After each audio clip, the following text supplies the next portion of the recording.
un micro du pasteur Bobo partout où vous êtes à travers le monde.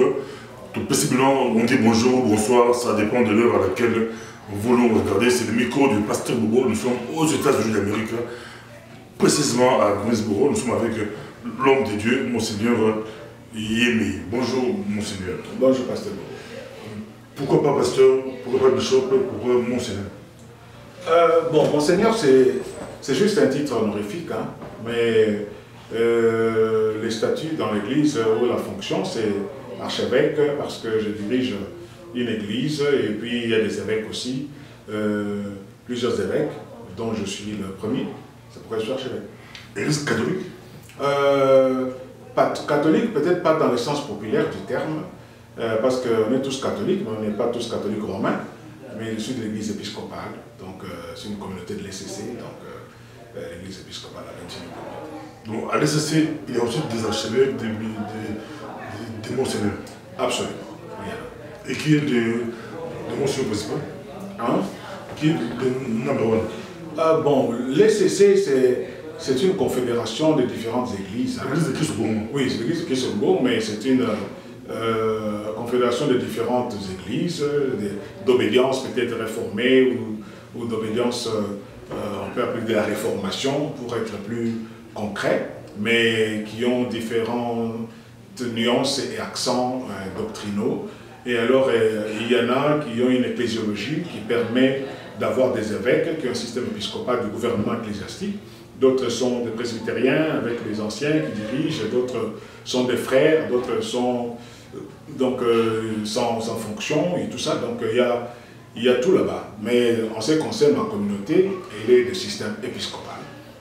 C'est pourquoi nous avons des évêques et nous avons aussi l'archevêque qui est comme le président des évêques. Comment tu vous appelles? Oh, bon. D'abord, la première chose, c'est que mon père, je suis fils d'un autre évêque. Et alors, mes parents servaient Dieu, et puis ils avaient prié Dieu que Dieu leur donne parmi leurs enfants un enfant qui pouvait le servir. Et Dieu leur avait dit que votre quatrième fils sera mon serviteur. Et c'est d'abord le début, donc avant que je naisse, on savait qu'un serviteur allait naître. Et lorsque je suis né, c'est pourquoi mon père m'a nommé après lui. Il s'appelait aussi Samuel Yemé, moi aussi Samuel. Voilà, ça c'est un. Et puis de deux, j'ai grandi dans cette mouvance de la famille chrétienne, chorale. Déjà à 3 ans, j'ai chanté à l'église et tout ça. Et à 8 ans, j'ai prêché à la maison d'abord, parce qu'on prêchait chaque jour, tout le monde. Et puis à 11 ans, j'ai eu une vision. J'ai une vision où Dieu m'avait appelé, je me voyais suivre mon père dans l'évangélisation. Et il priait même pour le malade. Moi, j'ai prié aussi pour des malades qui étaient guéris et tout ça. Et puis après ça, j'ai eu une autre vision où je me voyais sur une montagne et en soutane blanche. Et j'ai vu des gens qui venaient en perspective, qui traversaient une vallée dans le noir. Et avant ça, j'ai vu comme un serpent qui venait. Et puis une voix me dit, lève ta main. Quand j'ai levé ma main, le feu sorti de cette main-là a brûlé le serpent. Et puis après, j'ai vu une file indienne de gens venant, de multitudes de gens, des estropiés, des boiteux, des aveugles, des muets, des gens avec toutes sortes de maladies qui venaient dans la vallée. Et puis la voix m'était encore de soulever ma main, j'ai soulevé cette main. La lumière est sortie de cette main-là et a éclairé tout le monde qui était dans la vallée. Les gens sont venus. Lorsqu'ils sont arrivés jusqu'à moi, et la voix me disait, regarde. Quand je regarde, il fait que ça comme un signe de OK. Et quand il fait ceci, je pose la main, la personne est guérie, je pose la main, la personne est guérie. J'ai dit ça toute la nuit. Et pendant que j'étais déjà aux études, c'est alors qu'après j'ai compris que j'étais appelé, l'église a finalement vu ce que je faisais, diriger la jeunesse, j'étais dans le choral, je faisais beaucoup de choses. J'ai prié déjà pour le malade, le miracle se faisait. Alors l'église m'a envoyé aux études théologiques. Et pendant que j'étais en théologie, j'ai entendu une voix qui m'a appelé 3 fois Samuel. Samuel, est-ce que tu connais ta mission? Moi je dis non Seigneur. Il dit c'est l'évangélisation. Voix audible.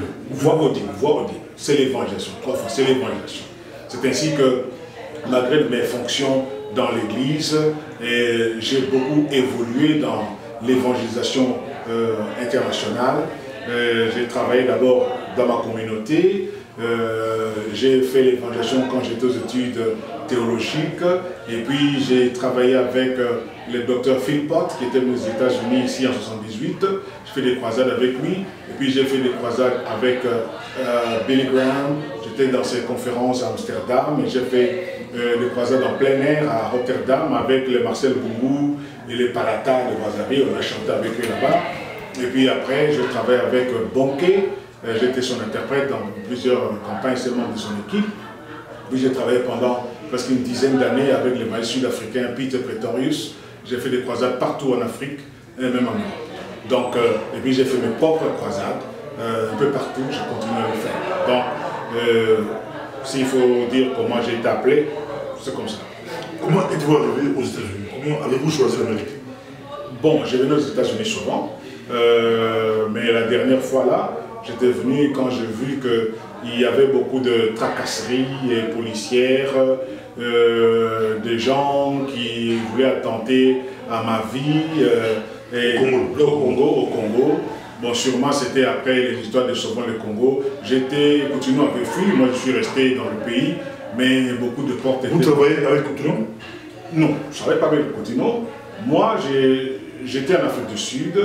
J'ai parlé avec certains pasteurs congolais. Quand je voyais que les choses ne marchaient pas au Congo, je lui ai dit, mais comment les serviteurs de Dieu peuvent se mettre ensemble pour sauver le Congo, pour aider le Congo? Mais parmi les gens qui étaient là, il y avait le pasteur, il est maintenant Bishop Peter Muteba, comment s'appelle, pasteur Daniel Muteba à Johannesburg, et puis le pasteur Peter Muteba de Yaweshama. Bon, il y avait pasteur Vei, il y avait pasteur Jean-Louis Wemby qui venait de Melbourne en Australie, il y avait José Muzingu qui venait de Boston ici aux États-Unis, et puis il y avait Roniga qui est maintenant dans M23. Alors, j'ai parlé avec eux, j'ai donné une exhortation, on s'est mis d'accord pour qu'on commence qu'on fasse quelque chose en tant que serviteur de Dieu pour sauver la situation du Congo qui était devenue miséreuse. Et alors, quand je suis rentré au Congo, bon, et puis deuxièmement, j'ai rencontré aussi, Kankenza aussi était là, à cette réunion-là, ça s'est passé à Yaweshama, pour parler avec le Bishop Kankenza, et puis, quand on s'est retrouvés, donc on s'est vu avec Kankenza, bon, il y a eu sa consécration, je l'ai consacré et tout ça. Et puis, maintenant, j'ai... Sa consécration? Oui. C'est vous qui avez consacré Kankenza? Oui. L'actuel président de Pasteur? Oui, oui. Bon, et puis maintenant, Jiba aussi. Alors, quand je suis allé maintenant voir, qu'est-ce que je disais, après l'histoire de consécration, maintenant, j'ai été recommandé pour amener les émissions de Club 700, de Pat Robinson, des États-Unis. À partir de Johannesburg, on m'a dit, comme vous connaissez bien le Congo, est-ce que vous pouvez nous aider à faire ça? Je suis allé chercher les chaînes chrétiennes pour essayer de faire passer les messages de Club 700. C'est ainsi que je suis allé voir Sony avec sa radio, sa télévision. Je suis allé voir la télévision de Pasteur Boulaya, de Sentinelle. Et puis je suis allé voir Antenne A avec M. Talangay. Et puis je suis allé voir Coutinho, Fernando, avec télévision Message de vie. Alors en parlant avec Coutinho, il croyait que j'étais étranger. Mais je n'étais pas étranger. Alors je lui avais dit que je voulais le voir, je voulais parler avec lui. Alors on s'est fixé rendez-vous. Il m'a dit non, je dois d'abord aller aux États-Unis. Parce que je lui ai dit, mais la situation du pays, ça ne va pas. Il faut qu'on fasse quelque chose. Les serviteurs de Dieu peuvent se mettre ensemble pour faire quelque chose. Il a dit, oui, moi j'avais aussi cette idée-là, mais je pars d'abord chez Chambak. Dans 2 semaines, quand je reviens, je vais vous appeler, on va en parler. Donc quand il est revenu, je ne sais pas quand il était revenu, mais je sais qu'il avait commencé une émission qui s'appelait Réflexion à la télévision. Je ne l'avais pas vu la première fois. Et puis après, il m'a appelé, il m'a dit, mon frère, est-ce que vous pouvez venir, tout ça. Bon, je suis arrivé, on a parlé. J'ai exigé qu'on me montre la Constitution. On m'a montré la Constitution, et puis j'ai vu que le droit, comme on appelle la liberté d'expression, était consacré, même dans le préambule. Alors c'est ainsi que j'ai dit, bon, il m'a invité à une émission, c'est-à-dire qu'on peut y aller. C'est ainsi qu'on est allé pour commencer à parler. C'était d'abord la réflexion, mais pendant que nous sommes mis ensemble, on a dit que l'objectif était pour sauver le Congo. C'est ainsi que le mouvement est sorti Sauvons le Congo. Alors j'ai élaboré la substance du mouvement. J'ai élaboré tout ce qu'il y avait comme objectif, tout ça. Il fallait maintenant qu'on puisse couler ça à une sorte comme on appelle, d'acte fondamental. Alors les jours qu'on devait faire ça, c'est les jours qu'on nous avait dispersés. Et vous débarquez aux États-Unis. Bon, aux États-Unis, quand j'ai vu qu'on faisait des raids dans ma maison, on venait, il y avait des appels anonymes, j'étais convoqué aux services spéciaux, et j'ai été convoqué à plusieurs endroits. J'étais convoqué par le procureur général, j'ai été convoqué, donc alors j'ai compris que les choses devenaient de plus en plus compliquées. Et il y avait aussi certaines autorités de l'Église qui étaient impliquées dans toutes ces choses-là. Alors je trouvais qu'il fallait que je me déplace d'abord parce que je venais chaque année pour des réunions aux États-Unis. Alors comme mon visa était arrivé, alors je suis sorti. Et arrivant ici, j'ai appris qu'on est allé encore chambarder ma maison.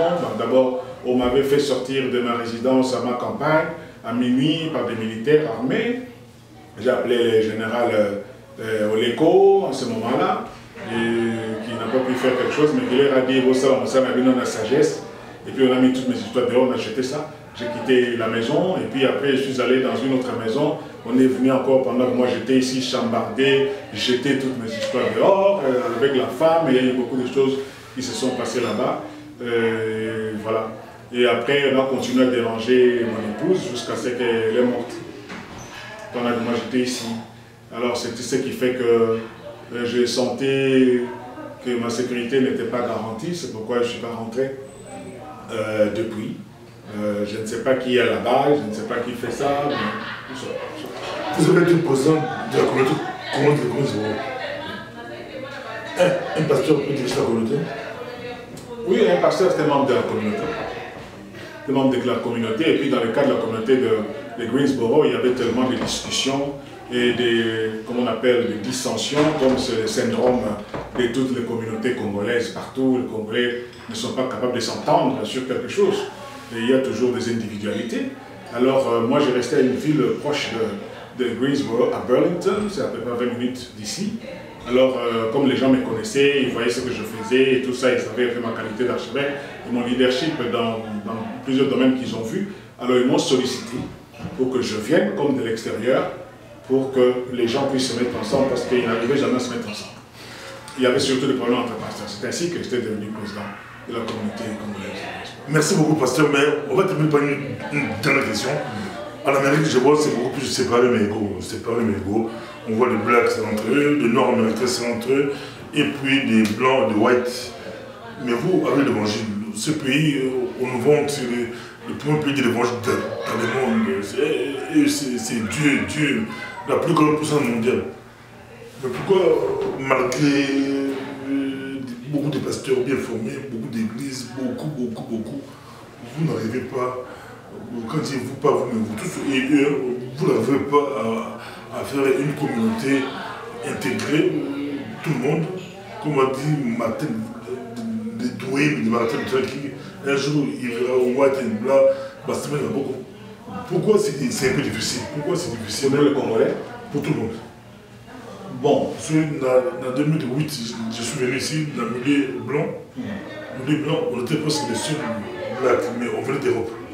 Maintenant, je viens dans un milieu black. J'ai vu, bon, heureusement, il y a aussi beaucoup d'invités white, mais on voit beaucoup plus que c'est des noirs américains qui arrivent, des noirs américains qui arrivent. Bon, en tout cas, le clivage dans ces sociétés est là. Ça a commencé à partir depuis un temps, mais ça a été quelque peu ressuscité avec l'arrivée d'Obama à la tête du pays. Bon, ceux qui ne tolèrent pas que le noir puisse diriger, quand Obama a terminé ses 2 mandats, donc ils veulent faire payer la monnaie aux noirs. Alors, c'est ça ce qu'on voit. Mais en ce qui concerne l'intégration des différents immigrants qui viennent ici, ça dépend de la vision des gens. Dans le cas des Congolais, par exemple, beaucoup de gens viennent ici pour chercher d'abord pour leur famille au Congo. Quand ils viennent ici, ils sont busy pour chercher de l'argent, soutenir les gens au Congo parce qu'il n'y a pas d'argent là-bas. Finalement, c'est la diaspora qui soutient l'économie du pays. Alors, ils n'ont pas le temps de s'intégrer. Il y en a beaucoup qui ne vont pas aux études, ils n'étudient pas ici. Ils peuvent faire 30 ans, ils ont de l'argent, mais ils parlent mal l'anglais parce qu'ils ne se sont jamais intégrés. Et puis, ils n'entrent pas dans le milieu de blanc. Mais l'Amérique, c'est un monde aussi où l'on s'intègre, on est adopté. Si tu veux, tu peux. Oui, si tu veux, tu peux. Tu t'intègres, tu es adopté. Moi, j'ai beaucoup de difficultés avec les Congolais et j'ai beaucoup de facilité avec les non-Congolais et les Américains. Donc ce sont les Congolais qui ne reconnaissent jamais les leurs, ce sont les Congolais qui combattent les leurs. C'est comme si réfléchir ou être intelligent, c'est un péché. Quand vous réfléchissez, on vous donne un marteau, c'est comme si on vous disait qui vous a permis de réfléchir. Donc, votre liste c'est des blancs ou des blocs? Non, moi je suis avec les blancs. Avec des blancs. Moi, je... Extraordinaire, on te remercie parce que quelle est la bonne doctrine? Hein? Quelle est la bonne doctrine et quelle est la mauvaise doctrine? Bon, la bonne doctrine, c'est une doctrine qui est basée sur des sources crédibles, c'est-à-dire basée sur la parole de Dieu pour les chrétiens, basée aussi sur la tradition de l'Église et basée aussi sur la réflexion. Parce que Jésus a donné le pouvoir à l'Église et surtout aux apôtres, donc tout ce qui lit sur terre sera lié au ciel. Donc ce qui délie sera délié au ciel. Nous avons l'exemple déjà en Acte 15 dans le premier synode de Jérusalem. Donc les gens d'Antioche avec Paul et Barnabas ont amené leurs problèmes et l'Église a trouvé des solutions pastorales. Donc l'Église doit avoir des personnes qui sont dans l'apostolicité et des gens qui sont assaisonnés, donc qui connaissent bien la matière, qui sont capables d'élaborer une doctrine. Les différentes doctrines chrétiennes ont déjà été élaborées, les doctrines de base, depuis le concile de Nicée et d'autres conciles. Donc ce n'est pas de nouvelles choses à refonder, mais il y a lieu d'adapter toutes ces vérités au contexte actuel. Donc la bonne doctrine, pour reprendre, c'est une doctrine qui est basée sur de bonnes sources, la source de la parole de Dieu, de la tradition et de la réflexion. Et la mauvaise? La mauvaise, c'est une doctrine qui sort du néant. Peut-être quelqu'un a rêvé la nuit et puis il dit que je suis prophète, il commence une église et puis il commence à élaborer, comme je vois maintenant, on marche sur les femmes enceintes, on dit qu'on va les délivrer, ou bien on commence à couper les ongles aux gens, ou bien on fait le tour, ou bien les gens entrent marche arrière dans leur maison, ou bien on chasse les démons qui n'existent pas, on les invente. Ça, ce sont des histoires fantaisistes. Mais en tout cas, l'église n'est pas quelque chose à fonder, c'est une réalité préexistante parce qu'elle a été fondée par son fondateur, le Christ lui-même. Mais elle peut maintenant se réaliser dans le temps et dans l'espace, quelque part. Et ça peut prendre, maintenant, ça va s'incarner dans un milieu bien déterminé. Mais ce n'est pas comme je vois, il y a beaucoup de fondateurs d'églises, je ne sais pas de quelle église, parce que l'église est une. Take it, c'est biblique ou c'est du n'importe quoi? Take it, tu tombes, take it. Bon, ça c'est un show. C'est un show, les gens peuvent prier d'une certaine manière, c'est un show, c'est un problème contextuel, mais en tout cas, on n'a pas besoin de beaucoup d'acrobatie pour que Dieu agisse, on n'a même pas besoin de crier à tout gosier, parce que Dieu n'est pas sourd. Donc Dieu n'est pas sourd, donc même si on n'a pas parlé, Dieu peut voir les intentions, Dieu peut faire des choses. Merci beaucoup, Monseigneur Yémé, à la prochaine. Ça a été un plaisir pour nous, en direct des États-Unis d'Amérique, avec Monseigneur Yémé, homme de Dieu, très respecté, à l'année aux États-Unis d'Amérique. Merci. Merci, Pasteur.